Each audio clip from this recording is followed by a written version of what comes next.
think there's only three things that are relevant right now. Right? And here are the three things. The halving is coming with 100% certainty. And as far as I can see, most of the selling of Bitcoin in the market is the Bitcoin miners that have to sell in order to pay their electricity bills and pay their debt expenses and their operating expenses. So that amount of selling pressure is going to be cut in half in a few months. So we know that's coming. And then we know there's a spot Bitcoin ETF coming. And when that comes, we plug into Wall Street and the entire banking system. And then finally, we know that fair value accounting is coming. And when that happens, the objective will go away. And now you're going to introduce this as a conversation into hundreds of boardrooms. They will not move in a week. They move quarterly, but over the course of 12 quarters, you'll start to see company after company looking at this, and you'll start to see a reallocation of assets. Boom, reallocation of assets. Yes, absolutely. Welcome back, folks. And man, do we have a good one for you tonight. 2024 is becoming the year that is just full of surprises. Now, typically you'd see me here with Brawnz here tonight, but he's having some technical difficulties. He's going to try and get back on, and hopefully we can go ahead and get him integrated back into the matrix. But until that time comes, we're going to go ahead and get started. But of course, before we get started, don't forget to like, subscribe, and comment below. Every little bit helps, folks, and we certainly do appreciate that. Now, tonight we'll be getting into the Bitcoin charts as per the norm. And as of late, it's kind of been going a little bit sideways, but probably sound like a broken record on this one. But we're going to go ahead and keep an eye on some of the indicators and see where it is headed, or where we think it is. And of course, anything we say here is never financial advice here, folks. We'll also be getting into the Coinbase shares. They're surging after market hours right now, even as we speak. So that is hot off the presses. We'll be looking at that and to some of the reasons as to the why. And we'll be getting into, well, I guess maybe some of the tweets that are going on out there. Now, we were hoping to get into some of the evergreen content like we do, but I may save that for next time. So what do you say, folks? Why don't we jump right into this? Let me go ahead and pull up a chart here, and let's see what's going on. So taking a look at this here, looks like we've been pretty much going sideways for the last 24 hours or so. Now, what we're taking a look at here, of course, is Bitcoin, and these are 4-hour candles, and we're in that upper channel there. Now, I think that the thing that we really want to pay attention to here, folks, we kind of spoke to this morning during our brief touch point. We're going to want to go ahead and be mindful of this 51.500 level, because if we dip back down below it and close 4-hour, we could potentially see this continue to break down.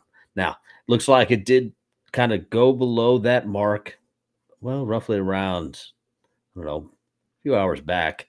And that candle finished right above it. So wasn't a confirmation. And then the current 4-hour is where we're at right now. And it is riding above that line. So look for the close, wait for the confirmation, and then, I don't know, plan accordingly.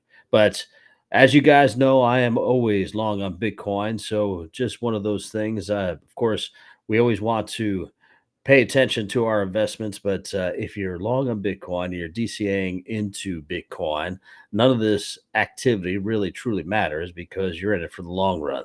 So something to be mindful of, though, if you are trading on the daily.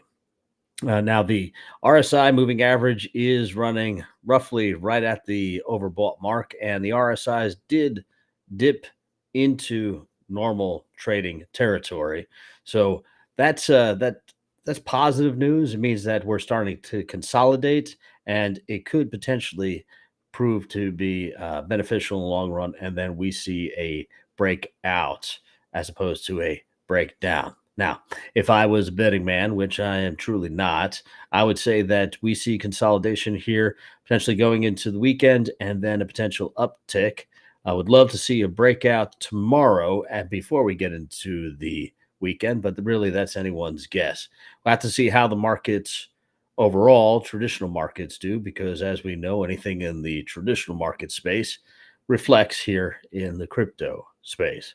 Now, talking about traditional markets, we got some news here for Coinbase. So let's take a look at that here. This is brought to you by CoinDesk. No affiliation, folks. But they just actually put this out not too long ago, um, roughly about 2 hours, 3 hours ago. Coinbase shares surge after it crushes Wall Street expectations. Now, um, they're saying here that this is due to the previous quarter as the crypto market soared. And of course, that's Lex Luthor there. Well, is that Lex Luthor? No, I'm just kidding. That's CEO Brian Armstrong, Coinbase, and he's been obviously been in the space for some time, and he's of course big news here in the United States because we don't really have a lot of the options the rest of the world have. Coinbase is one of those solid options that are heavily scrutinized from a regulatory standpoint, and they're really truly standing the test of time. But says here that we're very pleased to announce the results. This is Vice President of Investor Relations. Operational rigor that we had set forth earlier in the year really paid off over the course of 2023. Yeah, I'm sure the spike in Bitcoin had nothing to do with that. It was just the operational rigor that they had set forth. So I don't know, folks. Sounds like a bunch of malarkey to me, but I think that Bitcoin taking off and being strong throughout 2023 had something to do with it. So take a look here. Let me go ahead and pull up the chart for Coinbase. Coinbase itself looks like it's currently riding at 14%. That's 14% after hours. And of course, in traditional markets, man, that's huge. So we'll have to pay attention to this and see if it can maintain as we get into the morning hours. And of course, when the Asian markets start to come online, which isn't too far off from where we're now. So that's kind of where we are with Coinbase and 15% here. And we'll have to, again, keep an eye on that. Now, Brawnz, welcome back. Thank you. You feeling good? Did what you do? Jump on that hamster wheel, get the That's right, man. Just cranking it. man, Cranking and man. spanking it. Cranking it. Wait now. Is that what brought it down in the first place? You got to That's stop right. spanking it. So you're supposed to. Cranky. Well, all right. I was about ready to just go right into the charts here. We were talking about Coinbase and talking about good old Lex Luthor who owns Coinbase. But yeah, they're having a very good year. They're saying it was due to operational rigor and had nothing to do. Well, they didn't say it had nothing to do, but they never give any homage to the granddaddy of them all, Bitcoin, having a successful 2023. What's your thoughts on that? Yeah, it just everything is booming. The whole crypto market is booming right now. So it just makes sense that Coinbase's stock is soaring as well. But the question is this all going to be? How long is this going to be sustainable? Mm-hmm. And that's my concern. I'm loving it. I'm just waiting for this retracement. Yeah. I think we're all thinking that at some point, at least those that are paying attention to the TA, is saying, well, everything's running real hot and a retracement is necessary. Now, I'll go ahead and pull that chart back up here because we were talking about that here. I think now this is the 4 hour once again, guys. And it really depends, I think, how long we consolidate. Now, if you take a look here, we were running hot. This was back in January, the end of January. And it pretty much went sideways for call it a week plus, week and a half. Because it went sideways, it brought those technicals down, right? Even though it was going sideways, RSI started to drop, moving averages started to kind of maintain even levels, right? Before we had an uptick. And as you can see, we're starting to consolidate here in this range. And the longer we consolidate in this range, the more we start to see these RSI levels and moving averages start to drop. So what would be best for us is rather than a decline, would be a cooling off period. And we're headed into the weekend. So it's possible this continues to ride sideways for the next 3 to 4 days. And it could be What do you going think? up. Something tells me it's going to go up some more. Tomorrow, what do you think? Yeah, tomorrow, the weekend. It's just like with last weekend, it was Yeah. going up. But yeah, we're kind of due for a cool off, right? I do see the moving average is starting to trend down, but there's just a lot of bullish, a lot of FOMO is starting to activate. It's going to be very interesting to see. The GBTC, their sell off is starting to slow down. I mean, they're still doing it, but it's just more trickling. It's not as much as before, and then you'll see the other ETFs, they're steadily rising. Like I believe that like BlackRock is steadily accumulating. Well, let's talk about that. You had brought up a chart earlier. It was a tweet that someone had put out. Why don't you bring that up? Yeah, by Thomas Farrer. He tweeted out, "We're witnessing a total acceleration of BTC ETF inflows. First 20 days of trading, 42K BTC inflows. Last 4 days, 43K BTC inflows." There it is. Yeah. Yeah, the mass is coming. Yeah, indicating it's exponential here, folks. I think that's kind of what good old Thomas is talking about. First 20 days, roughly around 40K, and then the last 4 were the same as the last 20. So it's like, I think that, or the previous 20, and that's a lot. I mean, this is what he's talking about. He's talking about this huge upswing in inflows. Now, whether or not that's sustainable, who knows?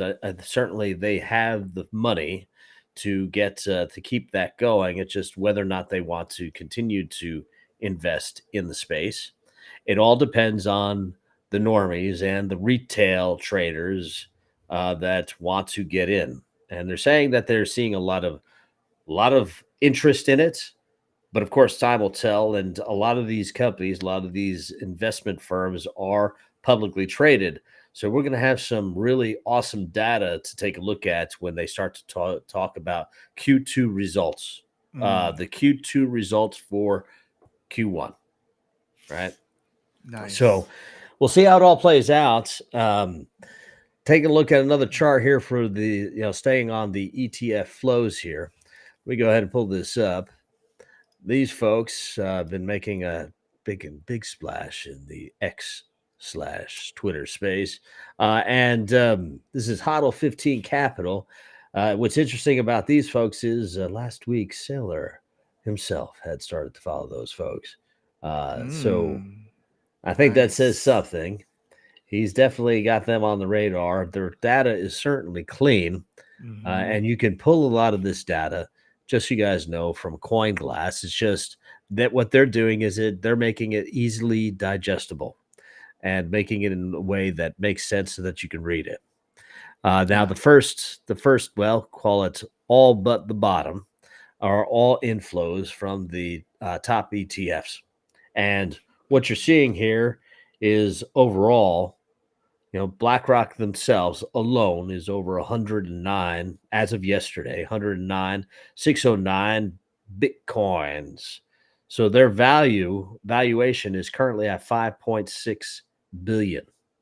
Round up 5.7, right? And you have few that are really not far behind, 4.2 billion, 1.2 billion, 1 billion, right? Now, of course, we got Grayscale at the bottom here. They've been selling off. Now, their sell off has been roughly about 23.7 billion. Now, you take a look here at this last column, you add up all the totals minus Grayscale here at the bottom. Grand total of 92,119 Bitcoin have been purchased since the inception back on January 9th of this year. So, what do you think here, Brawnz? I feel like, man, I'm feeling that scarcity, which leads into that FOMO. It's like, okay, where else can the retailers get them some Bitcoin? I do feel like, and then with the halving coming in April, it's like the moon shot to the moon is inevitable, really. Boom. So yeah, it's gonna be very interesting to see, in the coming months with the elections happening over here in the United States. Yeah, so it's gonna be really good if FOMO is setting in and face melting is gonna be come in. Face melting. Now, talk about face melting and talking about running real hot. And we were kind of talking about this morning, and I apologize. My morning updates, folks, are right between me just chugging a cup of coffee and trying to get out the door for work. So we were talking this morning about the greed and fear index. So this is one of those things you want to pay attention to. And if you guys are not taking a look at all of the data that coinglass.com has to offer, you're doing yourself a disservice. You got to check these folks out. You do not need to sign up. You can see I'm currently not logged in the upper right hand corner there. One of those things that you probably see in Twitter is crypto fear and greed, and they're probably wondering where they're getting the data from. They're most likely getting it from here. And of course, you can take a look at historical data, but current state for crypto fear and greed is 72. Now, that gets us in the greed area. And if you take a look, 20% of the time, we're staying in this space, the greed space. What you need to be mindful of is when we start to get into this extreme greed space. And usually when you see that we are in this extreme greed space, that's when you have to start to consider getting out and going on the sidelines. That's assuming that you're not DCAing in. If you're a daily trader, this is one of those times you go into extreme greed. You really want to consider going on the sidelines because it's going to take a turn for the worse. But thoughts on this here, Brawnz? Yeah, not financial advice. Yeah, definitely. That does make sense. Yeah, once you start to get into that extreme greed. So on the greed, it's been going on for how many days? About. Let's take a look. Let's see if this even. I feel like we did go neutral, right? We went neutral back here on the 22nd. But you can see it upticks pretty good real quick.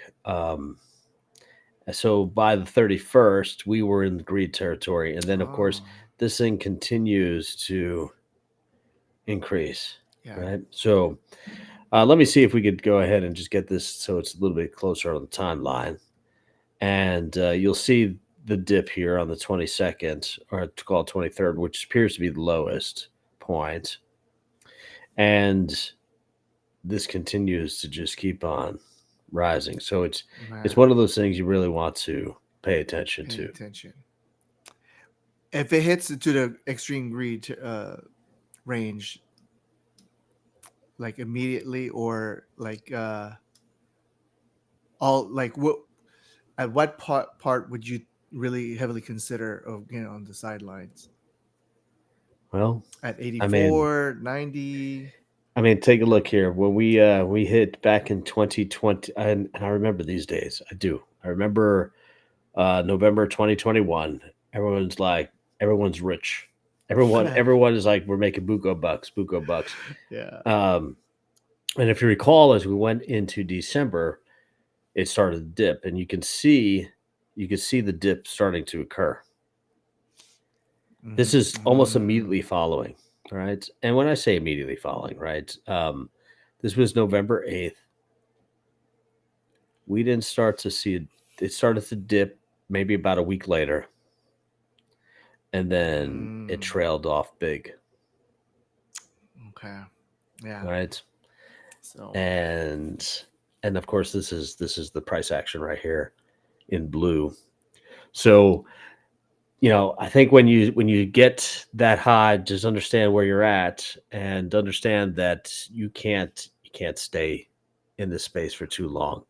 Bitcoin is not the crypto space is not the first to use this type of index. They've been using fear and greed index in traditional markets well before the crypto space. They've just translated it into the crypto space. Because it certainly makes sense that you have to have some kind of mechanism to understand the emotional status of the space. that's right. Yeah. Yeah. It's a good indicator. Good indicator. One of many, right? We take a look here. We got, just go through it all. It's awesome. Now, there's some premium options, of course, but it's just one of those things you want to pay attention to. Another one of those things I like to take a look here is the heat map. And as you can see here, this is the current price action running roughly around 52. And these are all the longs. And these are the liquidation points. So if it dips down to call it 51 even, all these folks will get liquidated. And you're talking, take a look and just highlight some of these. Talking about a few $100 million worth of liquidation. So you have all this liquidation here at the bottom, not a whole heck of a lot in the near upper levels. So realistically, what happens with money markets, money makers, is they follow the liquidation. So this is kind of an indicator where if there was no ETF going on right now, no ETF purchasing, this would have me nervous, because it just makes sense. The market just dips down, consumes, makes a cool half $500 million, and then dips back up. So another indicator you want to pay attention to. Heat map, liquidation heat map. So, Brawnz, what do you think? You want to get into this? Yeah. Yeah. Get into. Oh Man. All right. Well, I think we're going to go into a little bit of evergreen here, folks. We like to do this because it's fun. And we think that kind of integrating the evergreen into the whole crypto space it's just a good way to get new folks in and, have a little bit of fun along the way. Now, Brawnz and I decided we were going to go ahead and do the most deadliest animals on Earth. And let me pull this up here. Like that. Yeah. Now, typically what we do is we talk about these, right, for the big Thursday podcast for us. And by the way, Brawnz, this is number 50. This is number 50 Oh, for man. us. This is a big one. I feel like we need some champagne. Yeah. Well, like maybe for 100. Maybe for 100. Go. Yeah. Cake. Man, yeah. Okay. Yeah, I was thinking shots, but okay, we'll do cake too. But we basically on Mondays, we're kind of getting together. We're coming up with ideas, trying to throw it together, get it ready for you folks. And we came up with the world's most deadliest animals. And, Brawnz didn't know that this was going to be a trivia. Oh, man. Now, we agreed before the podcast because I sprung it on him just before he dipped out. I just figured he was just scared. We agreed that if Brawnz gets 70% of these, so he's got to get at least 7 right, then he wins. If he gets Right. 4 or more wrong, well, then he loses. And what was the bet that we bet on here? I'm supposed to eat a chip. A chip, not a chip, the chip. Right. It's the 1 chip challenge. So if Brawnz successfully gets 7 or more right, then I will eat the 1 chip challenge next time. However, if Brawnz gets 4 or more wrong, well, yes, live. Man, I'm feeling the pressure. Oh, Right. man. So here's the deal. Don't you cheat on me, brother. No Googling. Oh, man. No, I won't. No, I trust you. Of course I do. I trust you with my life. Well, maybe my car. How's that? I trust you with my car. All right. All right. Yeah. Here we go. We agree to those terms there, Brawnz. Agreed. Let's do this. Let's do this. All right. So, deadliest animal number 1.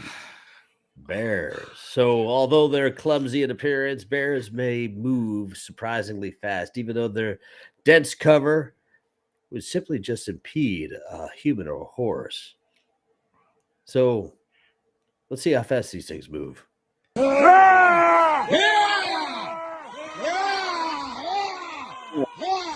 Let's go ahead and chase it. That's a smart move. Yeah. So, approximately, how many do you think recorded globally how many have been killed by a bear yearly? On average? What do you think? Less than 20, 100, 300? I'll go for B, 100 B. globally. Even though there are over nearly 1 million black bears in North America, only less than 1 person dies on average. But it's America, though. We're talking about globally. It was globally. This is a global count. Listen, and this is why, folks. You know what? I'll wait to the end of the show for my spiel, because sometimes, oh shoot, I'm just gonna go for it. Sometimes what you think is true, you need to make sure you're doing all your own research.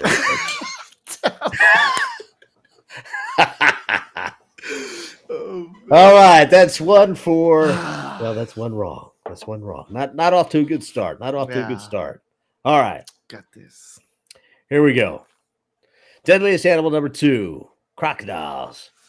Now, crocodiles are a group, are quite deadly, but they do not generally set out to hunt humans, nor do they don't really kill well, what are they saying here? They just don't kill for the fun of it. Yeah. Okay, I suppose that makes How many sense. people? Yeah. Okay. Now, let's take a look at Globally this. again. Yeah.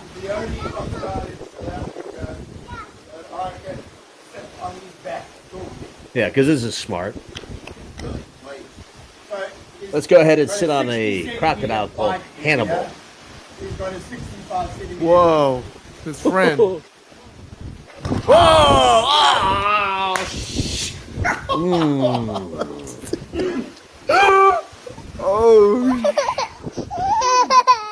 oh yeah. Yeah, going I'm like, right. okay. Yeah, that's smart. That's Let's one of the deadliest animals in the world, and I'm gonna sit on its back. Oh, by the way, the name's Hannibal. Oh, Okay. Yeah. Right. All right. So, Brawnz, man. approximately how many people are recorded globally to have been killed by a crocodile? I'll go with A. Less than 50. They kill around 1,000 a year. That's yeah. I mean, now to be fair, Hey, man. you're probably wondering where Florida, Alabama, Louisiana. I'll agree Africa. with all that. Now, yeah, Africa is definitely one of those areas down by the Nile. Yeah. But realistically, yeah, there's globally over 1,000 people a year die from these things, and I think most of the time it's because they don't see them. These things That's camouflage very well just below the surface of the water. That's right. I think there's over here in Houston, Brazos Bend, there's a bunch of crocodiles. But yeah, some of them they look like logs. They look like They- logs. Yeah, I mean, I've seen some videos where if you use a specific type of lens, like a UV protectant lens, you see them floating, but you take the lens off and they're not there. you don't see They're anything. invisible. Yeah. So Yeah. 1,000 a year there, Brawnz. There was one time at Brazos Bend, I was tempted to I had a BMX bike and I was tempted to hop over it, but I don't want to end up like that dude. Yeah. Let me go ahead and do an ollie over the thing. Yeah. That's one sure way to lose a toe, or maybe more. Maybe all that's left of you is a toe. I don't know. Yeah. All right, Crocs. All right, here we go. Number 3. Hippos. Hippos are deadly land animals. Now, I just assumed that these things were aquatic. Now, they, of course, hang out in water a lot. Now, they're very aggressive and territorial and have a habit of charging boats, which, of course, capsizes them because they're so damn big. Take a look at this thing. Now, it's running on land. It's got ground underneath it. It's like the water's not even there. It just moves so quickly. Yeah. Oh man. Yeah. That's the type of boat ride I want to take. I don't know. Rather go to Disneyland, but that's just me. Man, yeah, hippos are crazy. Yeah, they're ferocious. I mean, like how the media, they're like all cute and like kind of like an elephant. I mean, elephants are pretty dangerous too. Well, and hungry hippos, sure. Yeah. How many would you say? How many folks are dying yearly on this globally? Dang, these numbers, man. I'm gonna have to really slow down here. Listen to that. Don't you re-Google it. Don't yeah, ask I'm me. not. I'm looking at it. Yeah, I know. Look at Google. You know what? I think we need a timer. I'm gonna go for B. I keep looking at B. B. All right, B. Let's see what it is. 500. You got that right. Got it right. Hippos cause an estimated 500 deaths annually. Wow. Yeah, that's still a big number. It's a big number. It certainly is. These tourists. But all right. Here we go. Deadliest animal number 4, lions. Lions are the predators and will view humans as prey, especially lions not raised in captivity. Understanding that hunting is instinctual for these things, and the best way to avoid lions is, well, to avoid death. Just stay out of the damn way. Here we go. That's a hunter. This guy was a elk hunter. Get back. And this is a mountain lion.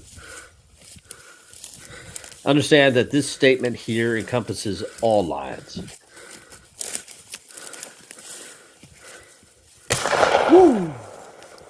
There you go. He didn't shoot him. And he's not phased. Yeah, I know. That's a lioness.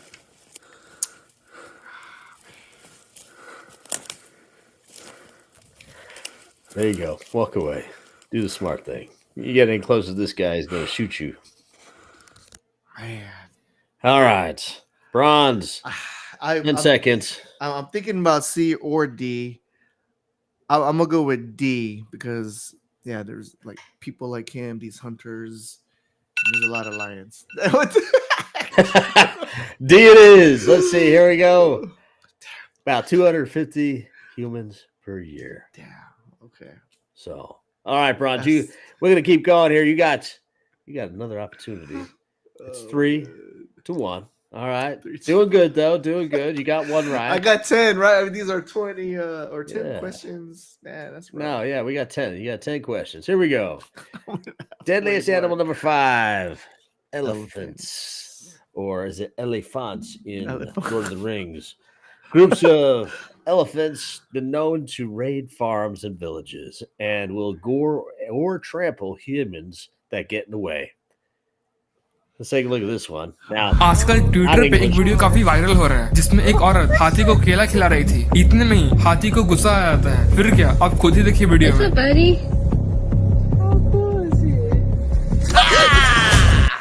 Damn, I'm cringing. oh, man, she's like, oh, he's so cool. Look how cool he is. See, okay.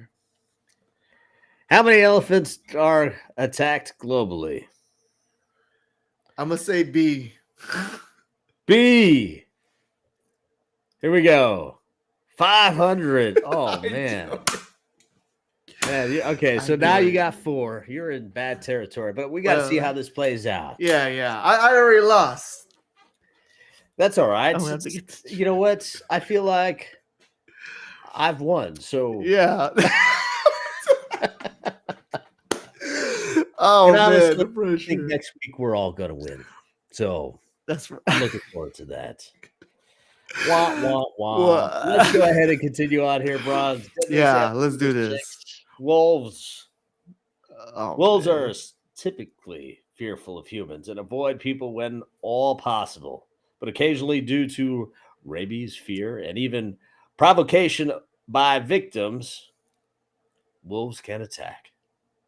How many people are recorded globally killed by wolves? I'll say, okay. Hold on now. This is part of the process. There we go. People are stupid. People, yes, that's right. You heard it here, folks. First, you heard it here first. People are stupid. I'm gonna say C. 250. Let's take a look. Yeah.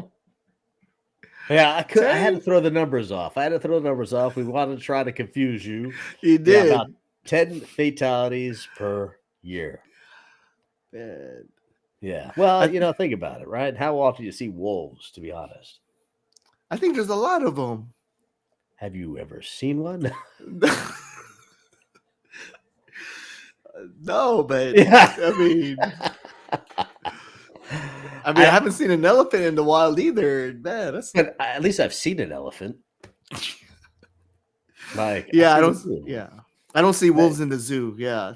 You don't see wolves in the zoo. You don't see them in the wilderness. Oh man. At least I don't. 10. Okay. 10. All right. I should have went with when you said they're timid with the humans. I should have went with that. I should have went off of that clue. It's a good clue. Pay Yeah. attention to the clues. Yeah. Use your logic. All right, Yeah, I don't have Spock. any. Here we go. Deadliest animal number 7.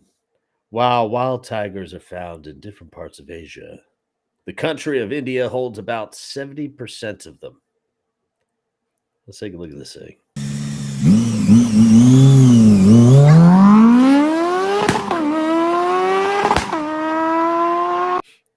It didn't even get provoked. This thing was, they were on the street, driving down the road on a motorcycle. And it thought like, oh yeah, I want that. Yeah. Approximately how many people are recorded globally to have been killed by tigers? I'll say C. 250. 250. 45. 45 each year. Man, the videos kind of throws me off. That's the whole point there, brother. Oh man. Man. All right. Oh, All right. this is Okay. great. All right. Here we go. Almost there. Almost there. Deer. Over 58,000 people are implicated in a deer-involved vehicle collision each year. Yep. There we go. Never trust a wild animal. Oh, what the heck? Okay. All right. Man. Approximately how many people are recorded globally to have been killed by deer attacks yearly? I'm gonna say A. A. Man, you got this one right. Yeah. 0 attacks by deer. Oh man, I thought Man. I had you with that one. Yeah. Ooh, that was good. which is good news because that means that small child did not die. Yeah. So, however, about 500 people are killed annually from deer-related car accidents. Yeah. That I can believe. There it is. I'm still You watching know, out for them. You should, because they're not watching out for you. Yeah. All right, here we go. Deadly animal number 9, African Cape buffalo. I've never even heard of this damn thing. Me neither. These things are extremely large land animals and are extremely territorial. They've said to have killed more hunters than any other animal in Africa. Okay. What I like about this video is the music. Oh. Music is so relaxing as the man filming it stands idly by while another human being is being gored. It looked like a donkey with horns. Yeah, they're pretty. Yeah, I guess. Well, it looks more like the biggest damn bull I've ever seen with the biggest damn horns I've ever seen. But approximately how many people there? Brawnz? I'm gonna say. Let's go with 400. 400. 200 deaths per year. I feel like that's a tough one. Man, I'm telling you, that video threw me off because it's like it's in the like the urban areas. It makes it feel like it's more common than that number right there. Mm. And talking about hunters and I think the problem is that what we define as urban here in the States is not necessarily urban, even though it looked urban-esque, not necessarily urban everywhere else in the world. But, oh, man. Oh, all right. So here we go. Last one, deadliest animal, number 10. Dogs, man's best friend, can also be a nightmare. Maulings and bites from rabid dogs are both to blame for dog-related deaths each year. Yeah, look at this guy. And everyone's standing idly by, laughing. Yeah, good old German Shepherd comes over, tries to save him. Yeah. Dang, they think it's funny. People are stupid. Yeah. Approximately how many people there? Brawnz. Let's go with A. A. 1,000. Here we go. 25,000 dog-related deaths each year. I should have said that. Damn it. Yeah. Yeah, there's a lot of dogs. And like what my logic was from the previous urban, there's dogs all over the place. Man, that's a high number, though. It's an extremely high number. And, I think it's kind of what I wanted to get to at the end of the show here, right?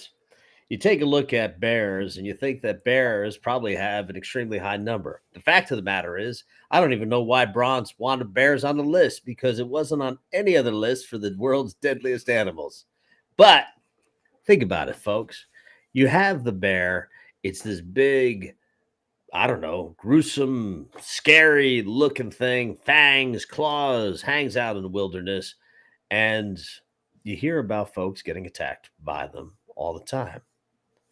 And then, of course, you have your loyal dog, right?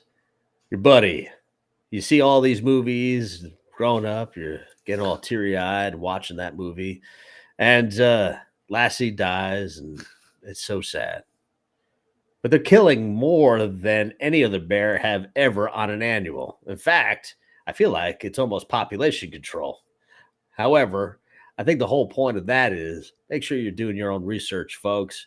That includes anything in the crypto space because things aren't always what they seem.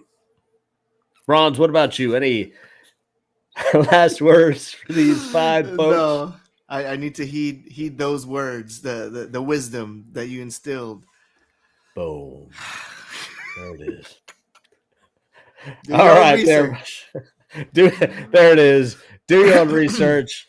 Thanks for joining us tonight, guys. We certainly appreciate you. Tune in next week where Brawnz does the One Ship Challenge. Man, I'm looking forward to that. Oh, man.